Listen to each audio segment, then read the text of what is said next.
Et salut l'équipe, on se retrouve aujourd'hui pour une nouvelle vidéo MTGO. Et qu'est-ce qu'on joue là, Toms? Eh bien on joue Ponza comme ça a été demandé dans une vidéo. Donc, qu'est-ce que c'est Ponza? Donc en fait le but c'est un deck contrôle, exactement, c'est rouge, vert, contrôle. Le but c'est en fait de détruire les terrains, jouer des Blood Moon, Trinity Sphere, bref, ralentir l'adversaire et le bloquer sur ces terrains. Et les kills sont Inferno Titan ou le Stormbreath Dragon. Là, comment il s'appelle, le Tireless Tracker aussi qui peut devenir vite très fort, ou un lock Karn plus Lattice. Donc Karn il fait que tous les artefacts ne peuvent pas activer leur capacité. Et on peut aller chercher une carte d'artefact de notre side. Et Lattice fait que, Mycosynthèse Lattice fait que tous les cartes en jeu sont des artefacts, donc en gros l'adversaire ne peut plus utiliser de mana. Et nous on peut toujours, parce que l'effet de Karn qui bloque les capacités d'artefacts ne fait que pour l'adversaire. Donc voilà, après Liquid Metal Coating, ça permet de transformer des terrains en artefacts. Et avec le même Karn on peut faire en sorte que un artefact devient permanent. Donc on peut cibler un terrain de un artefact et on le détruit avec Karn. Voilà, donc pillage et... Ok, on a les pillages pour détruire tout ce qui est les terrains, les Blood Moon, Trinity Sphere. Et là on est pas mal avec les titans pour kill. Au niveau du side, donc Abrad, Hunger of the God pour détruire des artefacts. Et Hunger of the God pour les decks aggro. Silent Arbiter pour tout ce qui est contrôle. Relic of Prometheus pour le side, pour le graveyard, même si on va pas en croiser beaucoup. Une petite épée blanc-noir très intéressant, ça permet de protéger du Path to Exile et des push, en plus de pouvoir réanimer des créatures et récupérer des créatures plus que les réanimer et gagner des points de vie. C'est intéressant contre Burn, Damping Sphere, très bien contre Karn, contre les jeux Tron plutôt et les jeux Storm. Defense Grave pour se protéger des jeux contrôle. Faction Métamorphe, un en side et un en main deck pour copier des Trinity Sphere ou des artefacts adverses, ou même ceux du side qu'on aurait récupéré au préalable. Voilà, donc on va tout de suite commencer avec une petite partie. Hop. Ouais, je me demande bien ce qu'on va rencontrer. Chuck the Great. Ok, donc Ponza, un deck qui nous a été proposé. Alors, en même temps, je vous invite à proposer un deck dans les commentaires pour qu'il soit joué à la prochaine session MTGO qui serait castée par moi, si on peut dire ainsi. Ok, donc on a Utopia's Pro, l'Arborel Elf. Voyons voir ce qu'on peut faire, parce que est-ce qu'on serait pas tenté de faire un Fast Titan où on va mulligan pour essayer de trouver un lock intéressant, parce que là on peut faire rouge, on pourra faire 2 rouges, un champ de forest, tour 1 on fait la Prowl, on va mulligan, ouais, on veut toucher à la Blood Moon, c'est déjà bien plus intéressant. On va garder et on va bouger une forêt en bottom. Dawn, ok, donc la Blood Moon ça va être très puissant, parce que comme vous savez, le moderne c'est une méta où il y a quand même pas mal de decks qui jouent bicolore, voire tricolore, et sans compter les jeux comme Valakut ou Tron qui sont très présents depuis le ban de le petit ban du comment ça s'appelle, Fateless Shooting et Ogak. Du coup tous les jeux un peu fer et un peu lents sont revenus, et du coup même les combos un peu lents vont revenir, et du coup la Blood Moon ça va détruire pas mal de gens. Là en plus on va pouvoir la poser T2 très tranquillement. Ok, Misty Rain, Forest, donc je pense que mon Bird of Paradise va rester en vie ce tour-ci. En tout cas ce serait pour mon plus grand bien, comme ça on va poser la Blood Moon très tranquillement. Breeding Pool, ok, je me demande ce qu'il joue, peut-être un jeu Ondin, UG Ondin. Tiens, qu'est-ce que je disais? Ok, bah c'est parfait en fait, parce que moi là je vais poser ma petite Blood Moon, à moins qu'il ait une comment ça s'appelle, une Force of Negation. Ok, là Snow Covered, hop, on va produire du rouge, et pour 3 la Blood Moon. Donc on espère qu'il n'y a pas de Force of Negation qui risque de bloquer la Blood Moon. Alors, bah c'est directement un GG, donc voilà la puissance de RG Control. On va commencer le sideboard, donc là il a rien pu faire littéralement. Je pense qu'il va avoir qu'un seul land. Donc voyons voir qu'est-ce qu'on pourrait bien rentrer contre ce monsieur. Je vois pas trop, je pense, Defense Gride, ça... Liquid Metal, voyons voir, Steel Interpreter. Je pense qu'on va rentrer le Hunger of God, ça peut être utile. Et on va Decide, qu'est-ce qu'on pourra bien Decide je pense Faction Metamorph va pas être très utile. Blood Moon, ça a été très puissant, il n'y a pas à dire. Je pense Ancient Grudge... Ancient Grudge, est-ce qu'on les garde les Grudge? Je serais tenté d'enlever les Grudge. Hop. Ok, on y retourne, donc en tout cas ça fut très rapide comme game 1, voilà, donc les jeux Blood Moon ça reste très très puissant en moderne. Donc voilà, moi-même je joue déjà des Blood Moon dans mon jeu Living End, dans une version un peu spicy du Living End. Donc je sais à quel point ça peut vite certains decks remballent très rapidement dessus. Ok, donc là on n'a pas de land malheureusement, on avait une Blood Moon et le Bird et tout ça. On en avait une main vraiment très magnifique. Il aurait fallu que le Storm Breath de Dragon soit un land, on aurait bien gardé cette main. Ok, on mulligan, on a la Trinity Sphere, le pillage. Ok, cette fois-ci c'est bien meilleur. On garde. Keep. Et on va bottom. Qu'est-ce qu'on va bien pouvoir bottom? Choix très difficile. Je pense qu'on va bottom l'elfe. Ok. Donne. Voyons voir, je pense qu'il va nous sortir encore un petit tourin ondin vert. Qui gagne plus un petit Kumena Speaker, je pense. Ok, c'est pareil. La Misty Rainforest qui arrive. Ok. Donc nous, ce qu'on va faire, c'est qu'on va fetch un rouge, un vert. Ok, la Vial. Très bien. Ok, il a fetché une île, donc là, cette fois-ci, il fait attention à la Blood Moon. C'est très intelligent de sa part. Ok. Ouh, la forêt qui arrive. Et bien on va poser la forêt, on va s'économiser nos points de vie. On va enchante. Et on va prendre rouge sur l'Utopia Sprawl. Ok. Comme ça au prochain tour on peut pillage ou on peut Trinity Sphere dans de bonnes conditions. Trinity Sphere qui va arriver tour 2, ça va être très intéressant, ça va plutôt ralentir le joueur d'Ondin qui joue beaucoup de créatures à 1 ou 2. Et en plus de ça, je crois que la Trinity Sphere fait quand même payer 3 sur la... Comment ça s'appelle? Sur la Force of Negation. Je ne suis pas sûr si la Force of Negation est cast gratuitement. Je sais pas si la Trinity Sphere applique quand même le malus. C'est la seule chose dont je ne suis pas très sûr. En tout cas, ça va être intéressant parce qu'on va pouvoir jouer à Trinity Sphere. Après, on va pouvoir faire un pillage sur la Vial. Et on a l'Hunger of God pour récupérer tout ça. Donc là, on est bon. Ok. Ça va être une fin de tour. Ouh, Karn qui arrive, on aime ça. Ok, alors j'aime quand les plans se déroulent sans accroc. Ok, on va fetch une forêt. On économise nos points de vie. La petite Trinity Sphere qui va arriver.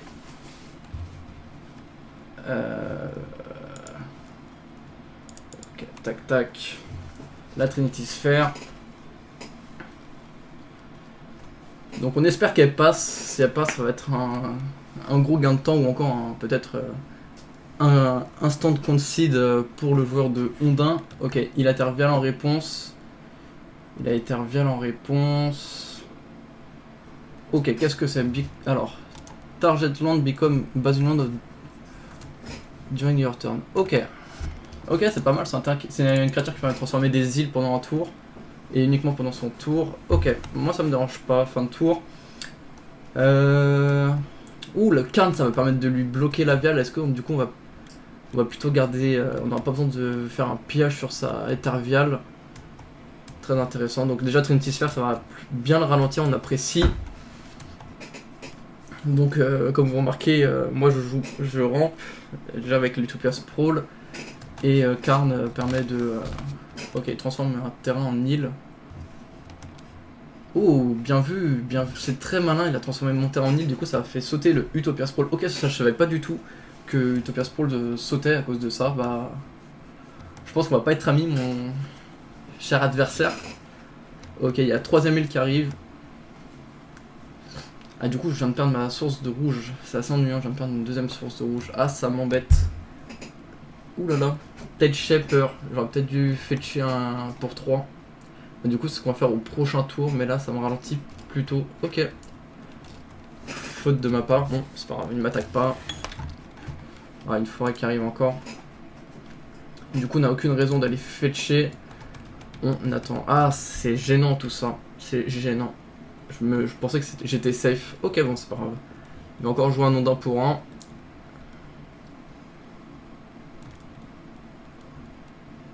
Ok, le Communist Picker qui est là. Qui a commencé à me cogner un peu. Ouh, le Karn quand même qui a 5. Ok, d'accord.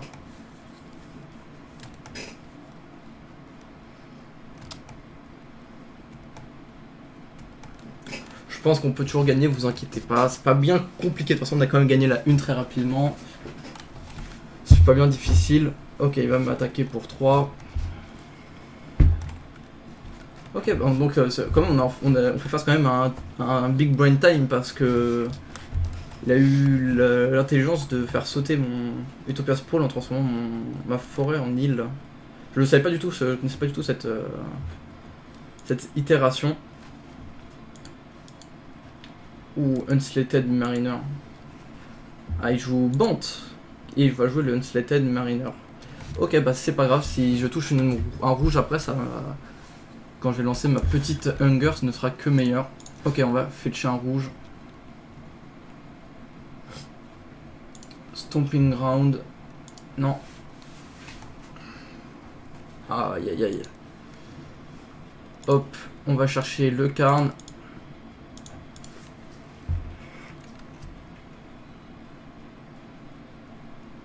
Le Mariner qui a dû coûter 3, donc 4, 5. Est-ce que on save le Karn? Alors là, la question c'est soit on sauve le Karn. Ok, il va être Arvial en réponse. Ok, donc ça sert à rien que je sauve le Karn, il va mourir au prochain tour, donc autant les faire son -2. Voyons voir, qu'est-ce qu'on veut prendre?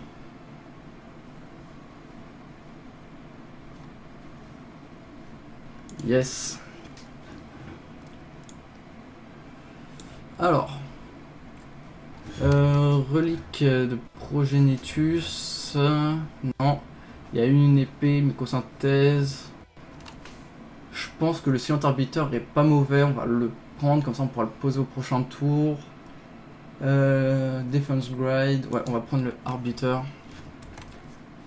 Comme ça, même au prochain tour, si on touche pas de terrain, je vais quand même gagner en. Je vais augmenter ma clock. En tout cas, réduire la vitesse à laquelle je vais mourir. Ok, là, Aethervial qui prend un compteur. Je pense qu'il va tuer totalement le Karn. Quand même, le Karn va tanker 3 blessures, c'est pas mauvais. 3 ou 4, on va voir. Au prochain tour, il faut que je touche faut que je puisse lancer une Hunger, ça serait pas mauvais. Comme ça, là, on fait un joli board sweep sur le terrain adverse. Donc franchement pour le coup c'est un match-up assez intéressant parce que bon un Bant Rondin, bon après je pense qu'il joue Bant c'est juste pour le Unsettled Mariner, donc je connais pas du tout le nom en français. Mais en tout cas mon arbitre silencieux lui va plutôt être intéressant. Donc là le but c'est de toucher une source de rouge pour pouvoir lancer une colère des dieux et détruire toutes ces créatures. Ok, biomantique il adapte. Donc il va dig un peu. Ok, donc c'était intéressant de croiser un Bant Ondin. On espère que cela fera changer d'avis GG. Ok, il jette un fetch. Ok, donc là ça fait une 2-2. Il peut plus du coup il peut plus adapt. Vu qu'il peut adapt que si il n'a pas de marqueur plus en plus sur sa créature. Ok, ça passe à la phase d'attaque. Donc il va sûrement mettre sa Tide Shaper et une des 2-2 sur le Karn. Et le reste sur moi. Ok. On perd le Karn.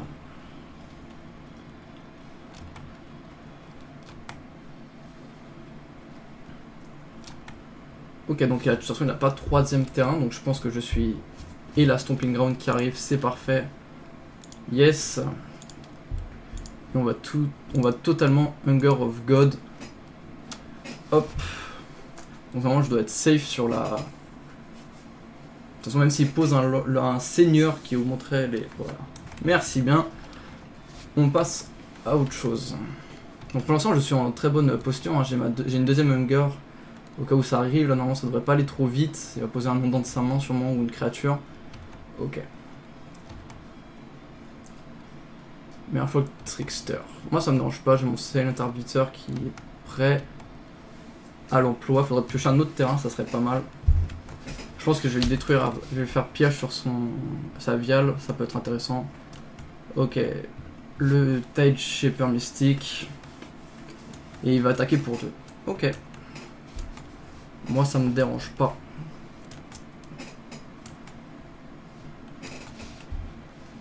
Ouh, Chandra Torch of Defiance, ça semble pas mal, on va la jouer. Hop. Comme ça on peut faire Chandra, on fait son plus 2 rouge, on détruit la viale. Est-ce qu'on détruit la viale et on refait une Hunger? Ok, on va... Hop, 2 rouges. Non, on va détruire la viale. Je pense que pour l'instant c'est ce qui est le plus important.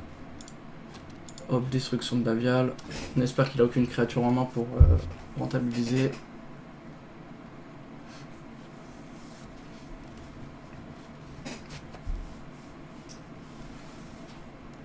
Allez, perds ta viale s'il te plaît mon ami. Comme ça, ok, il a une créature encore en main.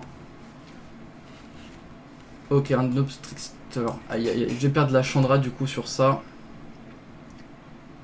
Mais je lui ai enlevé sa viale, enfin.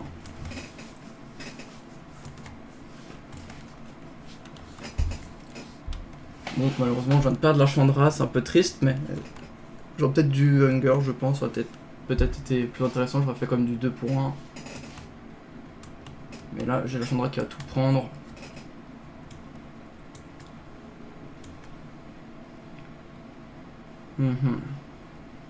Ok, c'est un terrain qui arrive en jeu. Ok, on a un dragon, 4-4, Protection from White. Eh bien, on va Hunger une fois de plus, parce que là, ça va être plutôt intéressant. Hop, bon Hunger, là, qui va faire du 1 pour 3. Donc, du card haven, de l'avantage de carte, comme on dit en français. Et il peut toujours me faire une... il peut toujours me la contrer. Il a toujours 3 landes. Ok, ça passe. Et on va passer le tour. Donc voilà, très intéressant comme patch, je pensais pas que c'était aussi sympa à jouer, là je m'amuse, je suis comme un petit fou, on entend peut-être pas au cast, mais c'est vraiment très très intéressant à jouer, et franchement, pourquoi jouer U-Weight Control quand on peut jouer U-Weight, quand on peut jouer ce deck. Hop, on va jouer le dragon, rouge, 1, 2, 3. Ok, alors il a vol, célérité et protection contre le blanc, alors ça c'est très intéressant, qu'est-ce qu'il va nous faire? Pour 2, il va se tenter un contre. 3. Qu'est-ce qu'il fait? Ouh, Deprive, très bien vu. Ok, je m'attendais pas. Je suis un peu triste parce que bon, 4 vol protection contre le blanc. Et pour 7, je peux lui mettre 3 marqueurs plus 3, plus 1, plus 1. Et il inflige Become Monstrous et des dommages to which opponent equal to the number of cards in that player. Oh, c'est très fort contre White, le Storm Breath dragon. Je pense que c'est le dragon... Stormbreath, j'ai voulu traduire Stormbreath mais j'ai pas réussi. Donc ok, ça va, fetch pour 1.